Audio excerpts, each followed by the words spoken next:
ઈટીએસને કરાવવા માટે અથવા ઈટીસીને કરાવવા માટે સક્ષમ હોય છે અથવા કરાવીને આપણને એટીપીનું ફોસ્ફોરીકરણ કરી આપે છે, એટીપીનું સર્જન કરી આપે છે. તો એ જ હિસાબે આપણે લાસ્ટ ટાઈમ આનું જે પર્ટિક્યુલર ઈટીએસ છે કણાભ અંતઃપટલ પર જેની અંદર અલગ અલગ જે ઘટકો હોય છે અને તે ઘટકો સ્વરૂપે અલગ અલગ સંકુલો આપણે રચ્યા થિયરીને ઇઝી કરવા માટે, ને એ સંકુલોમાંથી 1 બાય 1 ઇલેક્ટ્રોન પસાર થયા કરે છે અને જેમ જેમ ઇલેક્ટ્રોન આગળ જાય એમાંના અમુક સાઇટોક્રોમ જ મિત્રો યાદ રાખવાના છે. અત્યાર સુધીની થિયરી આપણને એવું કહેતી હતી કે જ્યાં જ્યાં સાઇટોક્રોમ આવે અને તેમાંથી ઇલેક્ટ્રોન પસાર થાય એટલે સીધું એક એડીપીનું ફોસ્ફોરીકરણ કરાવી દેવાનું, પણ અહીં એવું નથી. કારણ કે અહીં જ્યારે આપણે જોઈએ છે ઈટીસીમાં વીજવહન તંત્રમાં ઘણા બધા સાઇટોક્રોમ સંકળાયેલા છે, પરંતુ તે પૈકીના ખાલી એવા જ સાઇટોક્રોમ આપણે ધ્યાનમાં લઈએ જે મોબાઈલ ઇલેક્ટ્રોન કેરિયર તરીકે છે, એટલે કે ગતિશીલ વીજાણુ વાહકો છે, જેમાં આપણે ખાલી બે જ યાદ રાખ્યા છે. એક છે યુબિક્વિનોન ક્યુ અથવા તો કહીએ છીએ કોએન્ઝાઇમ ક્યુ અને એક સાઇટોક્રોમ સી. તો જ્યારે જ્યારે જે આગળથી આવેલા ઇલેક્ટ્રોન આ બે પૈકી કોઈનામાંથી પસાર થાય તે જ સમયે આપણે ઇલેક્ટ્રોનને પસાર કરાવીને એડીપીનું ફોસ્ફોરીકરણ એટીપીમાં કરાવી શકીશું અથવા તે જ સ્ટેપ પર ખાલી એટીપીનું સર્જન કરાવી શકીશું. તો જેનો ઓલમોસ્ટ તમને થોડો ઘણો આઈડિયા લાસ્ટ વિડીયો લેક્ચરમાં આવ્યો જ્યારે આપણે NaDH2 નું ઓક્સિડેટિવ ફોસ્ફોરીકરણ સ્ટડી કર્યું. આજે આપણે FADH2 નું ઓક્સિડેટિવ ફોસ્ફોરીકરણ સ્ટડી કરીશું. આ બંને મિત્રો જે કણાભ સૂત્રની નિપજ સ્વરૂપે હતા ને તેને અહીંયા લઈને આવ્યા છે. ખાસ કરીને બહુ અગત્યની એક સટલ ક્રિયાવિધિવાળી થિયરી પણ આપણે સ્ટડી કરી હતી, જે થકી ગ્લાયકોલાઇટિક NaDH2 અથવા તો કોષરસીય NaDH2 ને પણ અંતઃપટલ સુધી લઈને આવી શકાયું. અને જેવા અહીંયા આવે પછી તેઓ જે રીતે ક્રેબ્સ ચક્રમાંથી નિપજેલા NaDH2 ઓફોમાં ભાગ લે છે, તેવી જ રીતે તેઓ ગ્લાયકોલાઇટિક NaDH2 પણ ઓફોમાં એટલે કે ઓક્સિડેટિવ ફોસ્ફોરીકરણમાં ભાગ લઈ શકે છે. તો આજે જોઈએ કેવી રીતે મિત્રો FADH2 વીજવહન તંત્રમાંથી પસાર થાય છે, કેવી રીતે તેનું ડિહાઇડ્રોજિનેશન થાય છે. અહીંયા જે સીધી વાત છે મિત્રો, આપણે ખાસ ધ્યાન દોરવાનું છે ક્યાં, તો FADH2 ના ઓક્સિડેટિવ ફોસ્ફોરીકરણથી બે જ એટીપી સર્જન પામે છે એવું આપણે સ્વીકાર્યું જ્યારે તમે કેલ્ક્યુલેશન કરતા હતા. જ્યારે NaDH2 ના ઓક્સિડેટિવ ફોસ્ફોરીકરણથી 3 એટીપી બને છે. તો ક્યાં આ એક એટીપીની ઘટ પડે છે તે જ અહીંયા સમજવાનું છે. બાકીનો જે પથ છે એ તો એકદમ સામાન્ય છે. જે હિસાબે અહીંયા સંકુલોની ગોઠવણી છે, જે હિસાબે સાઇટોક્રોમની ગોઠવણી છે, તે NaDH2 FADH2 બંને માટે એકદમ સામાન્ય છે. પરંતુ ખાસ કરીને જ્યારે FADH2 ના ઓક્સિડેટિવ ફોસ્ફોરીકરણની શરૂઆત થતી હોય મિત્રો, તે સંકુલ 2 થી પ્રવેશ કરે છે. જેમ લાસ્ટ ટાઈમ આપણે જોયું હતું કે NaDH2 એ સંકુલ 1 થી પ્રવેશ પામે છે, જેનું નામ હતું એમ્ફેમએન NaDH2 ડિહાઇડ્રોજિનેઝ. જ્યારે આજે આપણે FADH2 નું જો કરાવતા હોઈએ તો તે સંકુલ 2 થી પ્રવેશ પામે છે, જેનું નામ છે FADH2 ડિહાઇડ્રોજિનેઝ, જેનું જ બીજું નામ છે સક્સિનેટ ડિહાઇડ્રોજિનેઝ. નામ બોલ્યો એટલે તુરંત તમને ક્રેબ્સ ચક્રનો વિશ્રામી તબક્કો યાદ આવી જાય ને? યસ. અને આવી જાય તો એ હિસાબે આપણે એક ક્વેશ્ચન પણ મિત્રો યાદ રાખવાનો છે પાછો, હા, કે જ્યાં આવીને ક્રેબ્સ ચક્ર વિશ્રામી તબક્કામાં જતું રહેતું હતું. કારણ આ જે ઉત્સેચક છે આપણો સક્સિનેટ ડિહાઇડ્રોજિનેઝ, જેનું નામ છે બીજું FADH2 ડિહાઇડ્રોજિનેઝ, જે આધારકમાં મુક્ત ન હોતા તે મોજૂદ છે ક્યાં? અંતઃપટલ પર. તો જ્યાંથી અવેલેબલ થાય જ્યારે ત્યારે આગળ વધતા હતા આપણે ક્રેબ્સ ચક્રને લઈને. તો અહીંયા ફિલહાલ FADH2 નું જે ઓક્સિડેટિવ ફોસ્ફોરીકરણ થશે તે માટે તેનું ડિહાઇડ્રોજિનેસ કરાવી પ્રોટોન અને ઇલેક્ટ્રોન જનરેટ થાય. ઇલેક્ટ્રોન શરૂ કરી દેશે સંકુલ 2 થી પ્રવેશ પામીને આગળના સાઇટોક્રોમમાં જવાનું. તો એ હિસાબે પ્રથમ તે કોએન્ઝાઇમ ક્યુમાં પ્રવેશ પામશે, તેમાંથી તે સાઇટોક્રોમ બીમાં જશે. બસ, તો અહીંયા આપણો પહેલો એટીપી સર્જન પામી જશે. કારણ કોએન્ઝાઇમ ક્યુ યુબિક્વિનોન ક્યુ પોતે એક મોબાઈલ ઇલેક્ટ્રોન કેરિયર છે. એમ આઈ રાઈટ? યસ. તો જ્યારે આ કોએન્ઝાઇમ ક્યુમાંથી સાઇટોક્રોમ બીમાં ઇલેક્ટ્રોન જશે ત્યાં તમે જોશો એક એડીપીનું ફોસ્ફોરીકરણ થઈ જશે. હવે સાઇટોક્રોમ બીમાં પ્રવેશેલ ઇલેક્ટ્રોન સાઇટોક્રોમ C1 માં જશે, તે માટે એક મધ્યવર્તી ખાલી FES પ્રોટીનનો ઇસ્તેમાલ કરે છે, જે ઇલેક્ટ્રોન કેરિયર તરીકે આપણે ઇસ્તેમાલ કર્યા કરીએ, જેનું બહુ ખાસ પ્રયોજન છે નહીં. સાઇટોક્રોમ C1 માંથી તે સાઇટોક્રોમ C માં પ્રવેશે અને સાઇટોક્રોમ C માંથી ફાઇનલી સાઇટોક્રોમ ઓક્સિડેઝમાં પ્રવેશે છે. અહીં પણ આ જે સાઇટોક્રોમ C છે તે પાછો આપણો મોબાઈલ ઇલેક્ટ્રોન કેરિયર છે, ગતિશીલ વીજ વાહક છે, વીજાણુ વાહક છે. એટલે અહીંયા પણ આ સ્ટેપ પર પણ આપણે એક એડીપીનું ફોસ્ફોરીકરણ કરાવીને એટીપીનું સર્જન કરાવી શકીશું. તો આમ તમે જુઓ છેક સુધી આવતા આવતા જ્યાં સુધી બધા સાયટોક્રોમ ખતમ નથી થઈ જતા, છેલ્લો આપણો સાયટોક્રોમ છે સાયટોક્રોમ ઓક્સિડેઝ, ને ત્યાંથી જે ઇલેક્ટ્રોન બહાર નીકળે છે એ, તો જેમ આપણે લાસ્ટ ટાઈમ જોયું હતું તે પાણીનો અણુ બનાવવામાં વ્યસ્ત થઈ જાય છે, અને પાણીનો અણુ બનવો એ ખૂબ જ કમ્પલસરી અને મેન્ડેટરી નિપજ છે જારક શ્વસનની, બરાબર. તો એ હિસાબે છેલ્લે બહાર નીકળેલા ઇલેક્ટ્રોન તેમજ શરૂઆતમાં બનેલા H+ ને મિશ્ર કરીને હાફ મોલેક્યુલર ઓક્સિજન એ વોટરનો અણુ બનાવીને આપે છે. પણ અહીંયા ઇન્ટરેસ્ટિંગ વસ્તુ એ હતી કે સાયટોક્રોમ સી જે પાંચો મોબાઈલ ઇલેક્ટ્રોન કેરિયર હોવાથી ત્યાં પણ એક જ્યારે વહન થશે એક વધારે એટીપી ડેવલપ થઈ જશે. તો આમ FADH2નું ઓક્સિડેટિવ ફોસ્ફોરીકરણ આપણને એટીપીની સંખ્યા 2 આપે છે, અથવા 2 એટીપીની નિપજ આપણને મળતી હોય છે. તો આ સાથે આપણે ઓક્સિડેટિવ ફોસ્ફોરીકરણ કમ્પ્લીટ કર્યું. હવે આપણે કેલ્ક્યુલેશન પર જોઈશું મિત્રો. એટીપીના નિર્માણની બેલેન્સ શીટ, સમરી શીટ જોઈશું. પણ એ જઈએ જોવા તે પહેલાં બહુ જ અગત્યની એક થિયરી, કારણ કે જેમ આપણે પ્રકાશ સંશ્લેષણમાં પણ અભ્યાસ કર્યો હતો કે ખાલી ઇલેક્ટ્રોન પાસે જ ઉર્જા હોય છે એવું નથી મિત્રો, પ્રોટોન પાસે પણ ઉર્જા હોય છે. અને પ્રોટોન થકી જ્યારે ઉર્જા ઉત્પાદનની વાત આવે અથવા ફોસ્ફોરીકરણની વાત આવે એટલે આપણને યાદ આવે કેમી ઓસ્મોટિક થિયરી, કેમી ઓસ્મોટિક સિદ્ધાંત, જે આપણે પાછલા ચેપ્ટરમાં પણ જોયો. ખાલી દેહધાર્મિક ક્રિયા અલગ હતી અને પટલ અલગ હતું, બરાબર. તે જ સમયે આપણે પ્રકાશ સંશ્લેષણને દેહધાર્મિક ક્રિયા તરીકે લીધી અને પટલ તરીકે હતું થાઇલેકોઇડનું પટલ, જે સંદર્ભે ત્યાં આપણે કેવી રીતે પ્રકાશ પ્રક્રિયામાં હાઇડ્રોજન એટલે કે પ્રોટોનની મદદથી એટીપીનું નિર્માણ થઈ શકે તે સ્ટડી કરી ગયા. અને એ જ રીતે આ ચેપ્ટરમાં આપણે અહીં જે કણાભ અંતઃપટલ છે તે થકી કેવી રીતે હાઇડ્રોજનનો કે પ્રોટોનનો ઉપયોગ કરીને એટીપી બનાવી શકાય તેની થિયરી સમજાવવા માટે પ્રયાસ થયો છે. જો કે બંનેનો પ્રિન્સિપલ, બંનેનો જે મૂળભૂત સિદ્ધાંત છે તે સેમ જ રહેશે. જે માટે અહીંયા પણ પેલો વર્ડ તમે આસાનીથી વાપરી શકશો, PMF, પ્રોટોન મોટિવ ફોર્સનો સિદ્ધાંત અથવા પ્રોટોન મોટિવ ફોર્સની થિયરી, શોર્ટમાં કહીએ છીએ ને PMF. આ સમગ્ર સિદ્ધાંત જેમ આપણને આપીને ગયા છે પીટર મિશેલ, તો એ ડેટા આપણે લાસ્ટ ચેપ્ટરમાં જોઈ ગયેલા. તો અહીંયા મિત્રો ખાસ તમારે શું કરવાનું છે, તો સમજો કે કેમી ઓસ્મોટિક થિયરી કેવી રીતે કામ કરશે. આપણે અત્યારે ફિલહાલ ઓક્સિડેટિવ ફોસ્ફોરીકરણ જ્યારે થઈ રહ્યું હોય છે, આપણે હોઈએ છીએ ક્રિસ્ટીના પડ ઉપર, અંતઃપટલ ઉપર, જ્યાં NADH2 અને FADH2નું સમજો થઈ રહ્યું છે ઓક્સિડેટિવ ફોસ્ફોરીકરણ, જેનાથી વિપુલ માત્રામાં H+ અને ઇલેક્ટ્રોન ઉત્પન્ન થઈ રહ્યા છે.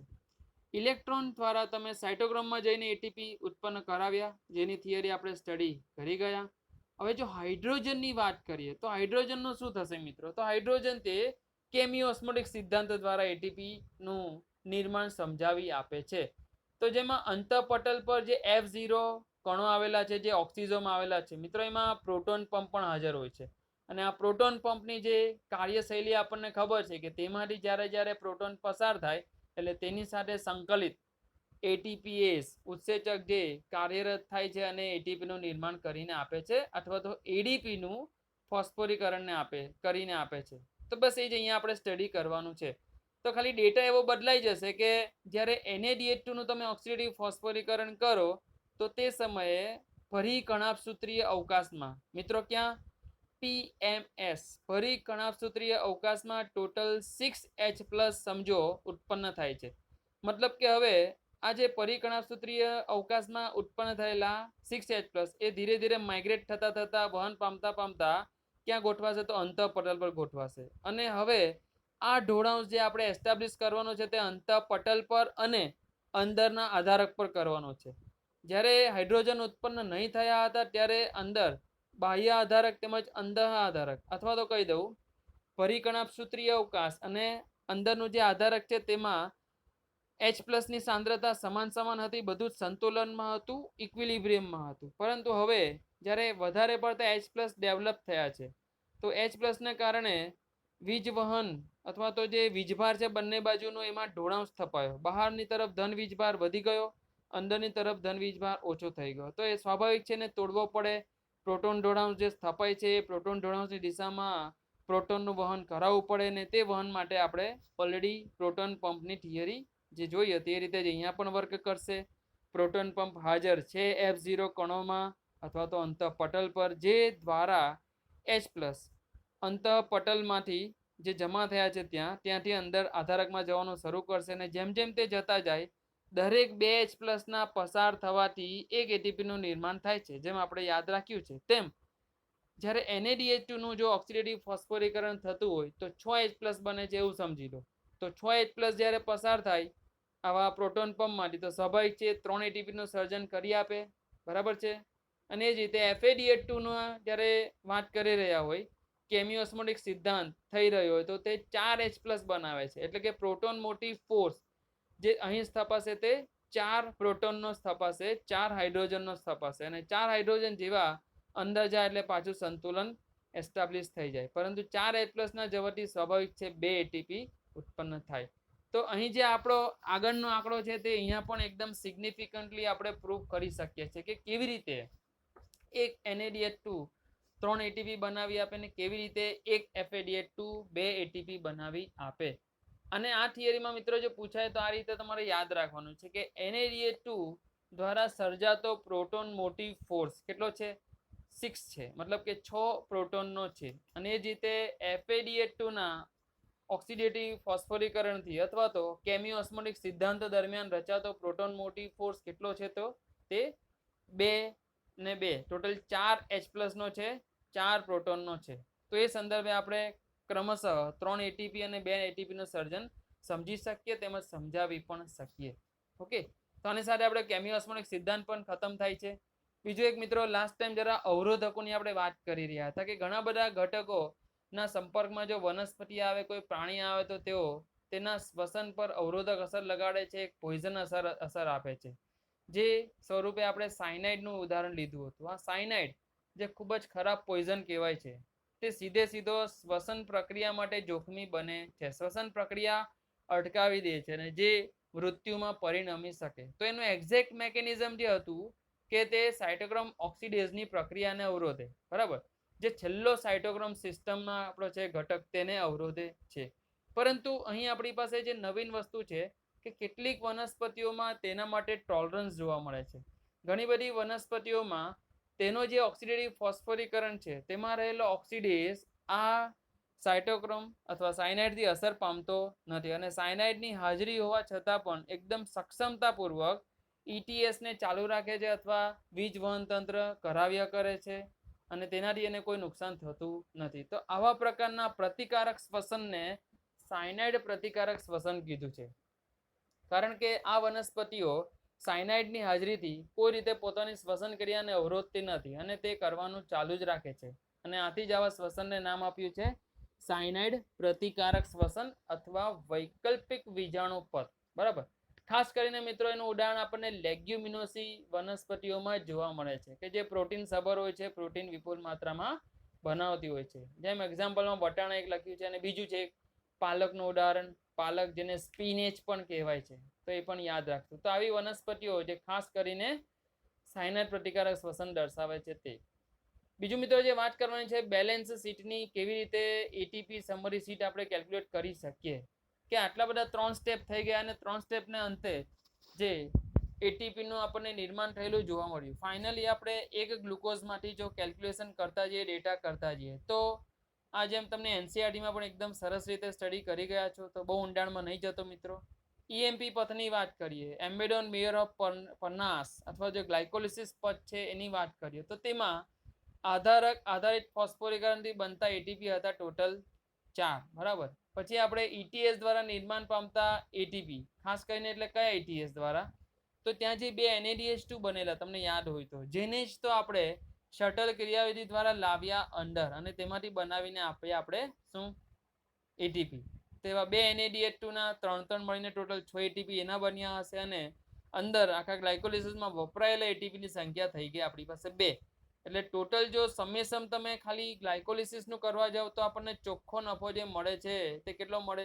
8 એટીપીનો, બરાબર. મતલબ એ ચોખ્ખો નફો જો ખરેખર આખું શ્વસન કમ્પ્લીટ થઈ જાય તો, પરંતુ સીધા એટીપીની સંખ્યા જો તમે ગણવા જાવ તો એ આપણને 2 જ મળે, બરાબર. પછી કડીરૂપ પ્રક્રિયા જે હતી, પ્રવેશ પ્રક્રિયા, જ્યારે આપણે પાયરુવિક એસિડને લઈને ગયા કણાભ સૂત્રમાં અને પછી એને ક્રેબ્સ ચક્રમાં પ્રવેશવા માટે જે સક્ષમ બનાવ્યો, મતલબ કે પાયરુવિક એસિડને એસિટાઇલ કોએન્ઝાઇમ એમાં ફેરવવા માટેનું જે સ્ટેપ છે, જે પ્રક્રિયા છે, એની મિત્રો વાત કરી રહ્યો છું. તો તે સ્ટેપમાં પણ આપણે જોયું હતું 2 NADH2 નિપજ સ્વરૂપે મળ્યા હતા. આ 2 NADH2 નું પણ પછી શું થાય, ઓક્સિડેટિવ ફોસ્ફોરીકરણ થાય, તો તે આપણને બનાવીને આપે 6 ATP. અને ફાઇનલી ક્રેબ્સ ચક્રમાં જોઈએ તો સીધા જ બનેલા એટીપી જે આધારક આધારિત એટીપી હતા એની સંખ્યા આપણને મળે 2. અને ETS દ્વારા નિર્માણ પામેલા એટીપીની સંખ્યા જો જોવા જાવ તો એ મળે છે આપણને ટોટલ 22. કારણ કે 6 NADH2 છે એના 18 એટીપી અને 2 FADH2 છે એના 4 એટીપી. તો ટોટલ એ થઈ ગયા 18 ને 4 22. અને આ બીજા 2 જે આધારક આધારિત ફોસ્ફોરીકરણથી મળ્યા તે, તો એ થયા ટોટલ 24. તો આમ ફાઇનલી જ્યારે આપણે આંકડો ગણીએ, એક ગ્લુકોઝના દહનથી, એક ગ્લુકોઝનું અજારક શ્વસન થવાથી ટોટલ આપણને મળતા એટીપીની સંખ્યા છે તે 38 એટીપી હોય છે. આ એક સામાન્ય વાત મિત્રો થઈ. હવે જેમ આદિકોષ કેન્દ્રીય કોષ અને સુકોષ કેન્દ્રીય કોષમાં એનું જો ડિવિઝન કરવા જાવ તો આ આંકડો થોડો બદલાય છે. એક ગ્લુકોઝની અંદર ક્ષમતા જોવા મળી 38 એટીપી બનાવવાની આપણને. પણ જ્યારે આ પ્રક્રિયા તમે સુકોષ કેન્દ્રીય કોષમાં કરાવો, એટલે જેમ તમે જાણો છો કે ગ્લાયકોલિસિસના અંતે બનેલા 2 પાયરુવિક એસિડ ના અણુ સક્રિય વહન પામીને જતા હોય છે કણાભસૂત્રમાં અંદર. તો તે સમયે 2 એટીપી વપરાયા હશે. એટલે ફાઇનલી આપણે જ્યારે સમેસમ ગણતરી માંડો તો 38 - 2 કરીને 36 એટીપીનો આંકડો આપીએ લાવીએ છીએ. સુકોષ કેન્દ્રીય કોષમાં એક ગ્લુકોઝથી બને 36 એટીપી, જ્યારે આદિકોષ કેન્દ્રીયમાં બને છે 38 એટીપી. બરાબર. તો આ હતું એટીપીની કેલ્ક્યુલેશન મિત્રો. હવે જરા જુઓ આ ત્રણેક અહીંયા મુદ્દા લખ્યા છે બહુ જ ઇમ્પોર્ટન્ટ. કે સમજો એક ફ્રુક્ટોઝ 1,6 બાયફોસ્ફેટમાંથી અથવા તેનું જારક શ્વસન થઈ રહ્યું છે તો કેટલા એટીપી તમે બનાવી શકો? તો આ 40 એટીપી લખ્યું મિત્રો. કેવી રીતે? કારણ કે અહીં સીધો તમને આપી દીધો છે કે ફ્રુક્ટોઝ 1,6 બાયફોસ્ફેટથી શરૂ કરો, આપણે ગ્લુકોઝથી શરૂ કરવાનું નથી. તો ગ્લુકોઝથી શરૂ કરીને જ્યારે તમે 2 એટીપીનો વપરાશ કરાવ્યા કરીને ફ્રુક્ટોઝ 1,6 બાયફોસ્ફેટ સુધી પહોંચેલા, બરાબર, એટલે એ 2 એટીપી તો સીધા તમારા બચી ગયા. એટલે જ્યારે તમે છેલ્લેને બાદ કરતા તો એ બાદ કરવાના થશે નહીં. અને હવે જે બને છે તેની ખાલી ગણતરી માંડો તો 38 ને બચેલા 2 એટલે ટોટલ થઈ ગયા 40. તો આમ 40 એટીપી બનાવી આપે જ્યારે એક ફ્રુક્ટોઝ 1,6 બાયફોસ્ફેટના અણુનું જારક શ્વસન થતું હોય તો. મિત્રો આવો તમને ગમે ત્યાંથી કેસ આપી શકે, વચ્ચેથી પણ પૂછી શકે. કાલે ઉઠીને તમને હું પૂછું ખાલી એક ફોસ્ફોગ્લિસરાલ્ડિહાઇડમાંથી જો શ્વસન પ્રક્રિયા આગળ વધતી હોય તો કેટલા એટીપી બને, એક ટ્રાયોસ ફોસ્ફેટમાંથી જો શ્વસન પ્રક્રિયા આગળ વધતી હોય તો કેટલા એટીપી બને. આપણે એના પર થોડા ક્વેશ્ચન સોલ્વ કરીશું. હું તમને એની વર્કશીટ એક આપીશ, પ્રેક્ટિસ શીટ, જેમાં ન્યુમેરિકલ્સની પ્રેક્ટિસ કરવા માટે થોડાક MCQ હશે જેને સોલ્વ કરીશું આપણે. બરાબર. તો એવા ક્વેશ્ચન એમાં પૂછી શકે. પણ હજુ તમને કહું છું મિત્રો કે એકવાર ખાલી એક પદ કેવી રીતે થાય છે એ જો તમારા માઇન્ડમાં એકદમ ક્લિયર હશે, પછી ગમે તેટલો કન્ફ્યુઝિંગ ક્વેશ્ચન ગમે ત્યાંથી કેમ પૂછીને ન આપી દે તમને, સ્વાભાવિક છે તમે એને સોલ્વ કરી શકશો. પણ અલ્ટિમેટલી વાત એમ છે કે એક પદ લાક્ષણિક કેવી રીતે થાય છે એ તમારા દિમાગમાં એકદમ ફિટ થયેલું હોવું જોઈએ.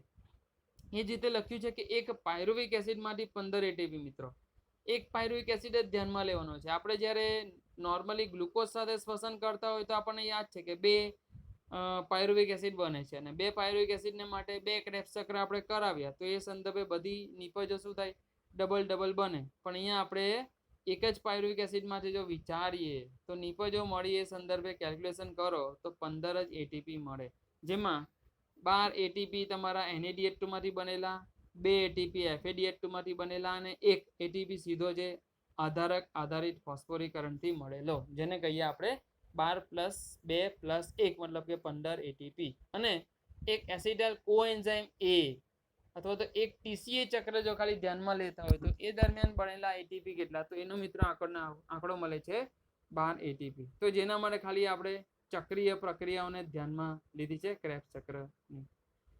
તો આની સાથે મિત્રો તમામ જે એટીપીના સર્જનની થિયરી હતી આપણે કમ્પ્લીટ કરી. થોડા એક્સ્ટ્રા જે 1-2 ટોપિક છે ચેપ્ટરના અંતે તેના પર જોઈશું. એ પહેલાં જરા અહીંયા ધ્યાન દોરવા જેવું મિત્રો, બહુ જ ખાસ વાત છે. તમને યાદ હોય તો આપણે ગ્લાયોક્સિઝોમ નામની એક બહુ સરસ અંગિકા ભણ્યા હતા સૂક્ષ્મકાય તરીકે, જે ખાસ કરીને વનસ્પતિઓમાં હોય છે. એવી સૂક્ષ્મકાયમાં 3 ઉદાહરણ બહુ જ ઇન્ટરેસ્ટિંગ હતા મિત્રો અને ઇમ્પોર્ટન્ટ પણ હતા. NEET exam point of view જો જોઈએ તો મને યાદ આવી રહ્યા છે નામ. આપણે જોયું હતું પેરોક્સિઝોમ, પછી જોયું હતું સ્ફેરોઝોમ, અને ત્રીજું એક જોયું હતું આ ગ્લાયોક્સિઝોમ. અને આ જ ગ્લાયોક્સિઝોમ જે છે એની અંદર ગ્લાયોક્ઝાઇલેજ ચક્ર થતું હોય છે. ગ્લાયોક્ઝાઇલેજ ચક્ર મતલબ શું? તો મિત્રો ગ્લુકોનિયોજિનેસિસ કરાવવાનું છે. શું છે ગ્લુકોનિયોજિનેસિસ? તો તમે બાળપણથી જાણો જ છો કે કાર્બોદિત સિવાયના સ્ત્રોતમાંથી કાર્બોદિતનું નિર્માણ, મતલબ કે ચરબી હોય, પ્રોટીન હોય, તેમાંથી ગ્લુકોઝ બનાવો અને ગ્લુકોઝનું પછી શ્વસન કરાવો તો એને કહેવાય છે ગ્લુકોનિયોજિનેસિસની ઘટના. તો ખાસ કરીને જ્યાં લિપિડની માત્રા વધારે છે, ચરબીની માત્રા વધારે છે, એવા બીજની અંદર આ ગ્લાયોક્ઝાઇલેજ ચક્ર જોવા મળે છે. બસ આ સેમ વસ્તુ ત્યારે પણ આવી હતી. આપણે ખાસ રીતે નોંધ દર્શાવી હતી કે ગ્લાયોક્સિઝોમ ક્યાં જોવા મળશે? તો ગ્લાયોક્સિઝોમ ખાસ કરીને તેલીબિયામાં હાજર હોય છે એવું આપણે સ્ટડી કર્યું હતું.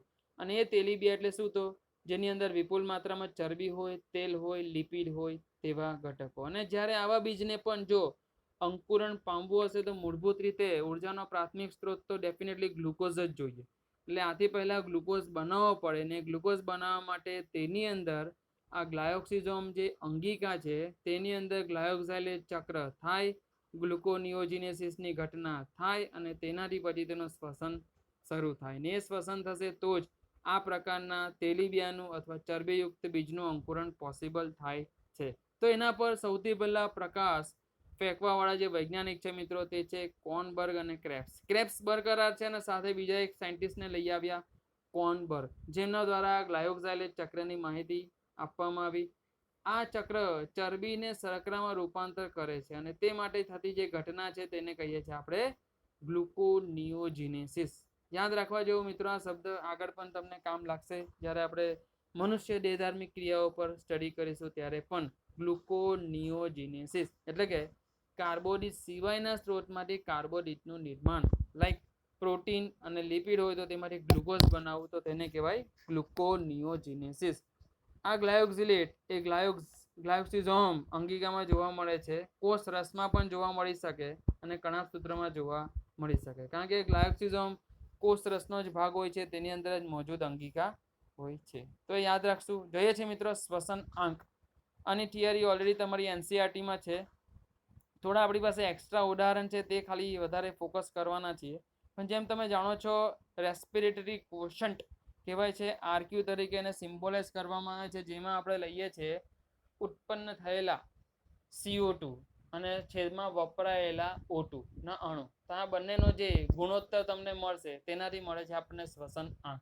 તો જેમ સ્ટડી કરી ગયા કે આ કાર્બોદિત માટે જ્યારે જોઈએ તો આરક્યુ ઇઝ ઓલવેઝ 1, જે ફિક્સ છે હંમેશા મિત્રો. કારણ કે જ્યારે કોઈ પણ કાર્બોદિતનું એમાં બી સરળ જે આપણો ગ્લુકોઝ છે તેનું શ્વસન થતું હોય તો 6 CO2 ઉત્પન્ન થયા છે અને સામે 6 O2 વપરાયા છે. તો તમે સ્વાભાવિક છે એનો જે આરક્યુ ગણીશું તો આપણને કોન્સ્ટન્ટ મળશે, એક અચળ મળશે. તો કાર્બોદિત માટે હંમેશા આરક્યુ હોય છે, શ્વસનાંક હોય છે 1. ચરબી અને તેલ માટે જોઈએ મિત્રો, ચરબીની અંદર always RQ is less than 1, fix. યાદ રાખી દો. It never becomes 1, it never goes more than 1, it is always less than 1. બરાબર, ફિક્સ. લેસ ધેન 1 કેટલો એક્ઝેક્ટલી એ આપણને ખબર નથી. એ જે તે અલગ અલગ લિપિડ પ્રમાણે જે તે અલગ અલગ પ્રકારના ફેટી એસિડ હશે અને તેનું જે પ્રકારે શ્વસન થતું હશે તેના અનુસંધાનમાં બદલાશે. બરાબર. તો અહીંયા જેમ એક્ઝામ્પલ આપેલું છે ટ્રાયપાલ્મિટિનનું, તમારી બુકમાં પણ એ જ ઉદાહરણ હતું ટ્રાયપાલ્મિટિન. તો ટ્રાયપાલ્મિટિન એક લિપિડ છે જેનો જ્યારે સ્વાસ્થ્ય પદાર્થ તરીકે વપરાશ થાય અને તે દહન પામે, તે શ્વસનમાં ભાગ લે તો તેમાં ટોટલ 102 CO2 ની ઉત્પત્તિ થાય છે અને સામે 145 O2 વપરાય છે. મતલબ અહીંયા મિત્રો એ પણ વસ્તુ સમજાય છે કે કેટલું જટિલ હશે. ઓક્સિજનની વધારે જરૂર માંગે છે આ. તો કાર્બોદિતનું શ્વસન એકચ્યુઅલી સરળ છે, પણ જ્યારે ચરબી અને આપણે પ્રોટીનની વાત કરીએ જેઓ જનરલી વપરાતા નથી સીધા દહનમાં, જો કાર્બોદિત અવેલેબલ હોય તો, પણ જ્યારે તેઓ વપરાય છે તેઓ ખૂબ જ જટિલ પ્રકારનું દહન ઘટના અથવા દહન પ્રક્રિયા બતાવે છે અથવા દર્શાવે છે, જેમાં બંધારણ જ આપણે જોઈને એને ડેવલપ કરી શકીએ અથવા સમજી શકીએ કે સામાન્યતઃ જે બંધારણ હોય છે ચરબીના, એના જે રાસાયણિક અણુઓની તમે ગોઠવણી જો રાસાયણિક બંધારણ જોઈએ તો એમાં ઓલરેડી ઓક્સિજનની માત્રા હાઇડ્રોજનના ઘટકો અથવા એટમ કરતાં ઘણી વધારે છે. અને એ જ એક સીધું રીઝન અહીંયા આપણે આપી શકીએ. જો વપરાતા O2 કરતાં મુક્ત થતા CO2 નું પ્રમાણ વધુ છે અને એને જ કારણે આરક્યુ જે હંમેશા શું છે, બીજના નિર્માણ સમયે વપરાઈ જશે. તો આરક્યુ ઇઝ લેસ ધેન 1 આપણને મળે છે ચરબીયુક્ત બીજના અંકુરણ સમયે રાઈટ. હવે જો મિત્રો અહીંયા એક બહુ ખાસ સેન્ટેન્સ આપેલું છે કે આ ચરબીયુક્ત બીજના નિર્માણ સમયે આરક્યુ 1 કરતાં વધુ હોય કારણ કે વપરાતા O2 કરતાં મુક્ત CO2 નું પ્રમાણ વધી જાય છે. બરાબર. આ ક્યારે વાત કરી? પુખ્ત બીજની વાત કરી છે, પ્રથમ નથી બીજની વાત કરી. જ્યારે ચરબીયુક્ત બીજનું અંકુરણ કરાવીએ તો લેસ ધેન 1 મળે, પરંતુ જ્યારે પુખ્ત બીજ હોય અને આવા બીજમાંથી નિર્માણ પામેલ જે વનસ્પતિ હોય તેની અંદર તમે જોશો તો પાછી શ્વસન પ્રક્રિયા રૂટીન આવી ગઈ હશે ને તે સમયે કદાચ આરક્યુ ઇઝ ઇક્વલ ટુ 1 થાય અથવા તો મોર ધેન 1 જઈ શકે. ફાઇન. એ જ રીતે આપણે કાર્બોનિક એસિડની વાત કરીએ, કારણ કે જો ચરબી અને પ્રોટીન પણ ખૂટી પડે તો ક્યારેક આવા અંદર કાર્બોનિક એસિડ જે સર્જાય છે, malic acid, oxalic acid, citric acid વગેરે પણ પોતાનું શ્વસન દર્શાવી શકે. તો પણ સામાન્ય રીતે એવું કીધું કે મેરુદ્ભિદ વનસ્પતિઓમાં એનું શ્વસન થતું જોવા મળે છે અને ખાસ કરીને દિવસના સમયે. તો કાર્બોનિક એસિડ માટે યાદ રાખી લઈએ મિત્રો, હંમેશા મોર ધેન 1. જેટલા કાર્બોનિક એસિડ માટે કાલે ઉઠીને તમને કોઈ પણ નામ આપી દે, આપણને ખબર હોવી જોઈએ કે થિયોરિટિકલી એના આરક્યુનું મૂલ્ય હંમેશા મોર ધેન 1 જ આવે. જેમ અહીંયા મેલિક એસિડ માટે જો ચર્ચા કરીએ તો આરક્યુ એક 1.33 મળે છે, 1.33 મળે છે, કારણ કે એનું જે શ્વસનનું અહીંયા જે સ્ટેપ આપેલું છે જુઓ, તેમાં 4 CO2 ઉત્પન્ન થયા છે અને સામે 3 O2 વપરાયા છે. તો એ હિસાબે 4/3 કરતાં આપણને 1.33 મળે. મતલબ કે અહીંયા સીધો અંદાજ આપણો એવો આવશે કે કોઈ પણ કાર્બનિક એસિડનું શ્વસન થાય જ્યારે તે સ્વાસ્થ્ય પદાર્થ તરીકે વર્તે, જ્યારે તેનું દહન થાય તો આરક્યુ અથવા શ્વસનાંક મળે છે મોર ધેન 1. પછી કાર્બોદિતનું અપૂર્ણ ઓક્સિડેશન મિત્રો થતું હોય. નાઉ વોટ ઇઝ અપૂર્ણ ઓક્સિડેશન? તો આ ખાસ કરીને વર્ણવાયું છે કેમ વનસ્પતિઓ માટે કે રાત્રિ દરમિયાન એનો જે કેસ હતો જ્યારે તેઓ ઓક્સિજન નહીં લઈ રહ્યા હતા, પરંતુ તેઓના જે સ્કોટો એક્ટિવ પર્ણરંધ્રો હતા તેના દ્વારા તેઓ લઈ રહ્યા હતા શું? CO2 રાત્રિ દરમિયાન. તો ત્યારે તમે જુઓ છો તો આરક્યુ મળી જશે આપણને 0. શું મળશે? 0. રાઈટ. તો આ ખાસ કરીને કેમ વનસ્પતિઓનો કેસ જેમાં શ્વસનાંક મળે છે 0. પ્રોટીનમાં પણ લિપિડની જેમ જ છે, તે હંમેશા લેસ ધેન 1 મળે, પરંતુ લેસ ધેન 1 કેટલો? તો એની આપણી પાસે એક ફિક્સ રેન્જ છે, એ રેન્જની વચ્ચે જ હશે કે 0.8 કે 0.9 અથવા તેની વચ્ચે. તો કાલે ઉઠીને તમને કોઈ મિત્રો ક્વેશ્ચન આપી દે કે ભાઈ કોઈ સ્વાસ્થ્ય પદાર્થનો શ્વસનાંક આટલો છે, તો તે સ્વાસ્થ્ય પદાર્થ નીચે પૈકી કયા પ્રકારનો હશે એવું તમને પૂછે અને અલગ અલગ મૂલ્યો આપેલા હોય, તો અહીંયા તમને ક્લિયર હોવું જોઈએ કે દરેક સ્વાસ્થ્ય પદાર્થની શ્વસનાંકની રેન્જ કેટલી છે, તેનું માપ કેટલું હોય છે. તો પ્રોટીન માટે યાદ રાખશું 0.8 થી 0.9 વચ્ચે. It is less than 1. હા, લેસ ધેન 1 છે એ રાઈટ, પણ 0.7 નહીં, 0.95 નહીં, 0.6 નહીં, હંમેશા બિટવીન 0.8 અને બિટવીન 0.9. જ્યારે લિપિડની જો વાત કરીએ ત્યાં પણ આપણે એવું જ કીધું કે લેસ ધેન 1, પણ લેસ ધેન 1 ગમે તેટલા હોય, 0.95 પણ હોય, 0.55 પણ હોય, 0.6.9 પણ હોય, ગમે તે હોય. બરાબર. તો એનાથી તમે પ્રોટીન અને લિપિડના આરક્યુનું પણ જરા ડિફરન્સ નક્કી કરજો કે એની રેન્જ અલગ અલગ હોય છે. અજારક શ્વસન માટે જોઈએ તો શ્વસનાંક મળે છે ઇન્ફિનિટિવ. સ્વાભાવિક છે મિત્રો, આવો ગૂંચવવા માટે પૂછાતો પ્રશ્ન છે આ જનરલી. તો અજારક શ્વસનમાં આપણે જાણીએ છીએ O2 નો વપરાશ હોતો નથી, પણ CO2 તો ઉત્પન્ન થાય જ છે. જેમ આપણે બંને પ્રકારના જોઈ ગયા આથવણની ઘટના, લેક્ટિક એસિડ આથવણ અને આલ્કોહોલિક આથવણ, બંનેમાં 2 CO2 ઉત્પન્ન થયા હતા. તો 2 CO2 બન્યા પણ સામે O2 વપરાયા નહીં, એટલે કે તમારો છેદ થઈ જાય 0, અને છેદ 0 હોય તો જવાબ આવે ઇન્ફિનિટિવ. તો આમ અજારક શ્વસન માટે આરક્યુ યાદ રાખીએ શું છે? ઇન્ફિનિટિવ છે. ત્યાં હતું મિત્રો અલગ અલગ શ્વસનાંકની થિયરી. શ્વસનનું મહત્વ પણ આપણે ચાલુ ચેપ્ટરમાં વચ્ચે ડિસ્કસ કરતા ગયા, અને હવે આપણે જઈ રહ્યા છે છેલ્લી જે થિયરી છે કે દેહધાર્મિક ક્રિયા તરીકે જ્યારે શ્વસન થતું હોય તો તેને અસર કરતા પરિબળો કોણ કોણ છે. સામાન્યતઃ વનસ્પતિ પરના પરિબળો એક સરખા જ હોય છે, ખાલી અહીંયા આપણે ઘટનાના અનુસંધાનમાં પરિબળોની તપાસ કરવાની છે, પરિબળો ડિસ્કસ કરવાના છે. કે તાપમાન આપણે જોઈએ તો જેમ આગલા ચેપ્ટરમાં પણ આપણે જોયું કે વનસ્પતિના વૃદ્ધિ માટે જે ઓપ્ટિમમ તાપમાનની રેન્જ છે તે 20 થી 35 ડિગ્રીની સેન્ટીગ્રેડની હોય છે. તો એ વચ્ચે એક સારું એવું શ્વસન વનસ્પતિ દર્શાવતી હશે, સ્વાભાવિક છે.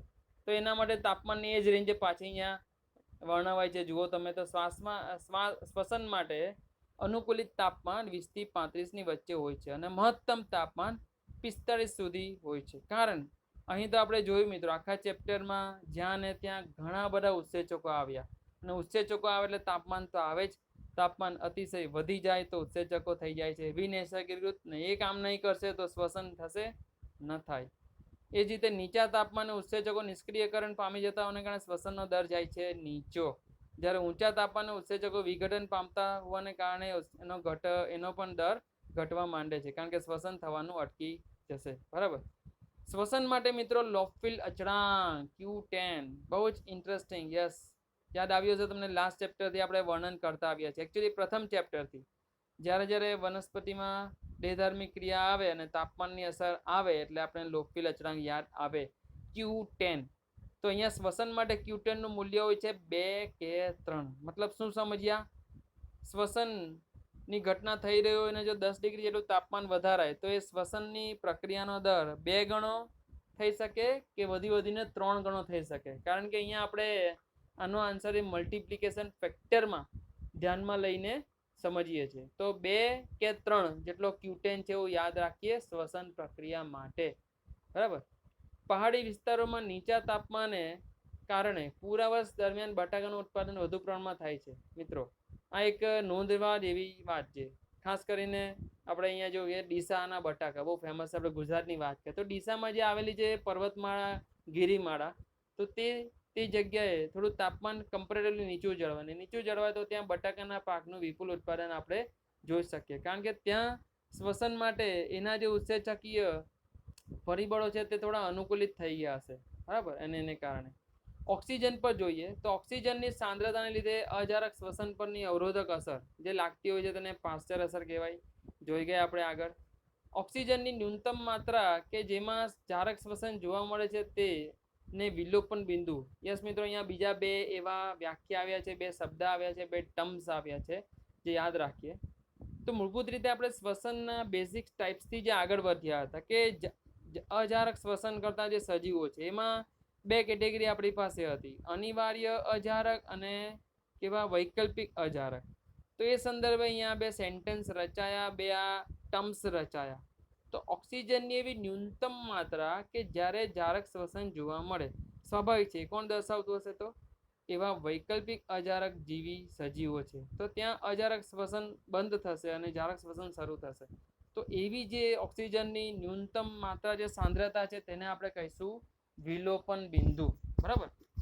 અને ક્યારેક એવી ઓક્સિજનની સાંદ્રતા પણ જો અસ્તિત્વ ધરાવતી હોય જેમાં જારક અને અજારક બંને ઓપ્શન તરીકે જોવા મળે જે તે સજીવ પાસે, તો એવી સાંદ્રતાને આપણે કહીશું સંક્રમણ બિંદુ. તો અહીંયા ઓક્સિજનની 2 સાંદ્રતાની વાત કરી, 2 પ્રકારની ટર્મિનોલોજી આવી કે એવી ઓછામાં ઓછી સાંદ્રતા કે જ્યારે પ્રથમવાર જારક શ્વસન દર્શાવવાનું શરૂ કરે તે સજીવ, તો તેને કહેવાનું છે વિલોપન બિંદુ. અને એવી ઓક્સિજનની પ્રવર્તમાન સાંદ્રતા જેમાં તે બંને દર્શાવી શકે, જારક તેમજ અજારક, તો એને કહેવાનું છે સંક્રમણ બિંદુ, ટ્રાન્ઝિશન પોઈન્ટ. CO2 પર મિત્રો જોઈએ તો કાર્બન ડાયોક્સાઇડની જો સાંદ્રતા વધે તો શ્વસનાંકમાં ઘટાડો થાય. સ્વાભાવિક છે, કારણ કે CO2 તો શ્વસન દરમિયાન ઉત્પન્ન થતો હોય છે અને જો એની જ માત્રા અતિશય વધી જાય, CO2 વધારે પડતું સ્થાપન કરતા હોય જેમ આપણે લાસ્ટ ચેપ્ટરમાં જોયું, તો તેનાથી જો પ્રકાશ સંશ્લેષણ અસર પામતો હોય તો સ્વાભાવિક છે શ્વસન તો અસર પામવાનો જ છે. કારણ CO2 જ્યારે એકવાર અંદર લેવાઈ જાય અને ઘણો બધો અંદરના કોષોમાં તે મોજૂદ થઈ જાય, એની સાંદ્રતા વધી જાય, તો તે સમયે વનસ્પતિના પર્ણરંધ્રો શું બંધ થવાનું પસંદ કરશે અને બંધ થવાનું પસંદ કરે એટલે નવો ઓક્સિજન આવવાનું બંધ, અને એ થવાને કારણે શું થશે? શ્વસનની પ્રક્રિયામાં ઘટાડો થતો જોવા મળે. કેટલાક ક્ષારોની મિત્રો જે જોઈએ હાજરી, તો મિનરલ્સ જે મૂળ દ્વારા શોષાતા હોય છે, તો એ મિનરલ્સ જરૂરી છે વનસ્પતિના વિકાસ માટે, તો સ્વાભાવિક છે તેની હાજરીમાં શ્વસનનું પ્રમાણ વધે છે અને તેને કહીશું ક્ષારીય શ્વસન. બરાબર. સોલ્ટેડ રેસ્પિરેશન અથવા ક્ષારીય શ્વસન કહેવાય છે. અંતઃસ્ત્રાવોની હાજરી, તો કેટલાક ખાસ વૃદ્ધિ નિયામકોમાં જે વૃદ્ધિ પ્રેરક અંતઃસ્ત્રાવ છે એવા ઇન્ડોલ એસિટિક એસિડ જે ઓક્સિન છે, જિબ્રેલિક એસિડ, જિબ્રેલિન અને સાયટોકાઇનિન જે સ્વાભાવિક છે શ્વસન દરમાં વધારો કરે. પર્ણો અને વનસ્પતિ અંગોની જીર્ણતા અને ફળોના પકવવા દરમિયાન શ્વસનાંગમાં થતા ઝડપી વધારાને શ્વસન ચરમસીમા કહે છે. ક્લાઇમેટિક રેસ્પિરેશન જે થોડા સમય પછી ઓટોમેટિક પાછી ઘટી પણ જાય છે. તો ખાસ કરીને મિત્રો આ જે વનસ્પતિના જીવનની વાત કરીએ તો એના મૂળભૂત તબક્કાઓ છે જે નેક્સ્ટ ચેપ્ટરમાં આપણે ક્લિયર કરીશું. શું તો જીર્ણતા, ફળોનું પરિપક્વન વગેરે વગેરે જે થવું જ પડે અને જે થાય જ. તો જ્યારે આ ઘટનાઓ થતી હોય ત્યારે સ્વાભાવિક છે એ ઘટનાઓ સરળતાથી અને ઝડપી થઈ જાય તે માટે શ્વસનાંક ખૂબ જ વધી જતો હોય છે. થોડા સમય માટે શ્વસનનો દર ખૂબ જ વધી જતો હોય ને પછી સડનલી પાછો એટલી સ્પીડથી ઘટે પણ છે. તો આ પ્રકારે જે શ્વસનમાં વધારો જોવા મળે છે તેને શું કહેવાય છે? શ્વસનની ચરમસીમા કહેવાશે અથવા તો શ્વસન ચરમી સીમા, ક્લાઇમેટિક રેસ્પિરેશન. બરાબર. ઇથિલિન અંતઃસ્ત્રાવ જે વાત કરીએ બધી અવરોધક અંતઃસ્ત્રાવ છે તો તેની હાજરીથી શ્વસન દરમાં ઘટાડો થશે. પ્રકાશની તીવ્રતા વધે તો શ્વસનનો દર વધે. યસ ડેફિનેટલી, બીકોઝ પ્રકાશ તો હંમેશા ખૂબ જ જરૂરી પરિબળ રહ્યો છે બધી જ ઘટનાઓ માટે, કારણ કે તે જ વાયુરંધ્રના ખુલવા અને બંધ થવાને અસર કરે છે. યસ, જ્યારે આપણે પ્રથમ ચેપ્ટર જોયું હતું ફિઝિયોલોજીનું કે કેવી રીતે પર્ણરંધ્રો ખોલબંધ થાય છે, તેમાં સૌથી પહેલી હાજરી તો પ્રકાશની જ હોવી જોઈએ અને જો એ ખુલે તો જ ઓક્સિજન આવે, શ્વસન ચાલુ રહે. વનસ્પતિને પડતો તાણ એટલે કયા કયા તાણ લઈ શકે મિત્રો? કે એને કોઈ ઈજા થઈ હોય, તેને કોઈ રોગ થયો હોય અથવા તેને થયો હોય ઘા, કોઈ હિલિંગ કરવાનું હોય, કોઈ જગ્યાએ ઈજા થઈ છે તો એને પડેલો કહેવાય છે તણાવ.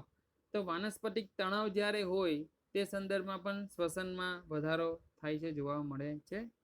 ટેમ્પરરી, જ્યાં સુધી એ ઈજા રિકવર ન થઈ જાય ત્યાં સુધી. કેટલાક અવરોધકોની મિત્રો હાજરી હોય તો તે પણ શ્વસનને અવરોધે છે, જે આપણે વચ્ચે વચ્ચે જોઈ ગયા ચેપ્ટરમાં. આયુની વાત કરીએ તો જેમ જેમ આયુ વધારે હોય તેમ તેમ શ્વસનનો દર ઊંચો જાય છે. બરાબર. તો યુવાન કોષમાં શ્વસનનો દર વધારે હોય છે અને જેમ વધારે પડતી એજ થઈ જાય તેમ શ્વસન દર થોડો ઘટતો જાય, કારણ કે તે સમયે મુક્ત ઉર્જાનું પ્રમાણ આપણે ઘટતું જતું હોય છે એવું શીખી ગયા છે, સમજી ગયા છે. ખાસ કરીને વર્ધનશીલ પેશીઓની જો વાત કરો વનસ્પતિમાં, જે વિભાજન સમપ્રકારના કોષો ધરાવતી પેશી છે, તેમાં તો સ્વાભાવિક છે શ્વસનનો દર ઊંચો હોવો જ પડે. અને છેલ્લું છે પાણી. તો વનસ્પતિઓમાં બીજ, જેમાં ખૂબ જ ઓછી માત્રામાં પાણી હોય છે. વનસ્પતિનું સૌથી સૂકું કોઈ વાનસ્પતિક ભાગ હોય તો તે કોણ છે? બીજ છે. તેમાં આશરે 10-15% જ પાણી હોય છે અને એને જ કારણે ત્યારે તે શ્વસન એકદમ ધીમું દર્શાવે છે, તો નહિવત દર્શાવે છે, તો કરતું પણ હોતું નથી. કારણ કે વનસ્પતિમાં શ્વસન ત્યારે જ શરૂ થાય જ્યારે તેમાં પાણીનો પ્રવેશ થાય. અને એના માટે આપણે બીજાંકુરણની જે ઘટના છે એને બહુ જ ડિટેલમાં નેક્સ્ટ ચેપ્ટરમાં ડિસ્કસ કરીશું. તો ત્યારે તમને ઓટોમેટિક પાણીની માત્રા અને શ્વસનના દર વચ્ચેનો સમન્વય અથવા સંબંધ સમજાશે. તો આની સાથે મિત્રો પરિબળો પણ કમ્પ્લીટ થાય છે અને ઓલમોસ્ટ આ ચેપ્ટર પણ અહીંયા આપણે કમ્પ્લીટ કરી દીધું. હજુ કોઈને કોઈ થિયરી વાંચવા દરમિયાન ડાઉટ પડ્યો હોય તો મને વોટ્સએપ પર અથવા પર્સનલ કોલ કરીને પૂછી શકો છો.